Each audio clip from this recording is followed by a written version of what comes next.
தமிழ் கலையுலக திலகங்களை அவர்கள் உறவுகள் மறந்தாலும் அவர்களை உலகம் மறக்கவில்லை.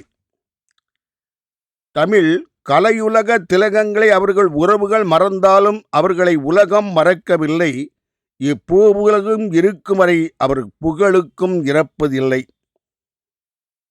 இவர்களில் ஒருவர்தான் தமிழ் திரைப்பட தாரகை சரோஜா தேவி. இவர்களில் தமிழ் திரைப்பட தாரகை சரோஜா தேவி. நேற்று இவரின் கணவரை காணச் சென்று விட்டது இவரின் ஆவி. நன்னடத்தை என்பது அனைவருக்கும் பொதுவிதி. நன்னடத்தை என்பது அனைவருக்கும் பொதுவிதி. இதை பழுதடையாமல் காத்தவர்தான் கண்ணடத்து பைங்கிளி. இவர் பல தமிழ் திரைப்படங்களில் நடித்தார். இவர் தமிழ் திரைப்பட உலகில் தனக்கென்று ஒரு தனி இடத்தையும் பிடித்தார். இவர் தமிழ் திரைப்பட வானில் மரபு மாறாமல் சிறகடித்து பறந்தார்.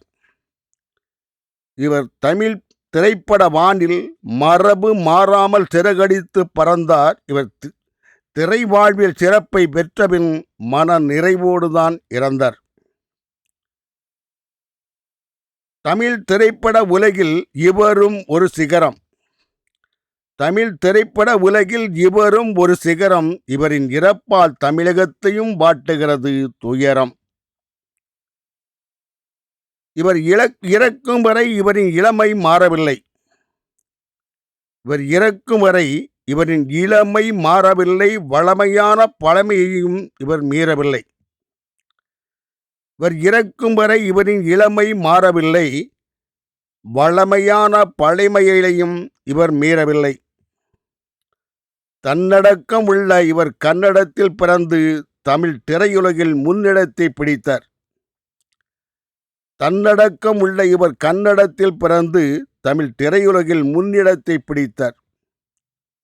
இவர் புனித தெரசா உயர்நிலையில் பள்ளியில் படித்து அருள் கன்னியாக வாழவும் துடித்தார்.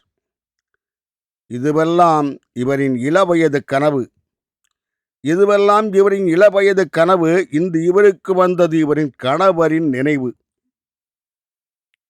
இவர் திரைப்படத்துறையில் பல வெற்றிகளை கண்டார். அதன் மூலம் பல பட்டங்களையும் வென்றார். இவருக்கு அபிநய சரஸ்வதி என்பது தமிழ்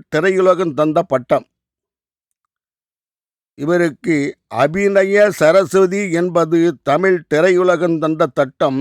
இப்போது தன் கணவரிடம் சேர வேண்டும் என்பதே இவரின் திட்டம். இந்த கன்னடத்து பைங்கிளி உலக வாழ்வை வென்றுவிட்டார்.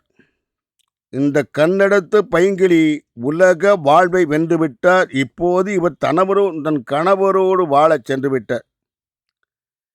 இந்த கன்னடத்து பைங்கிளி உலக வாழ்வை வென்றுவிட்டார். இப்போது இவர் கணவரோடு வாழச் சென்று விட்டார்.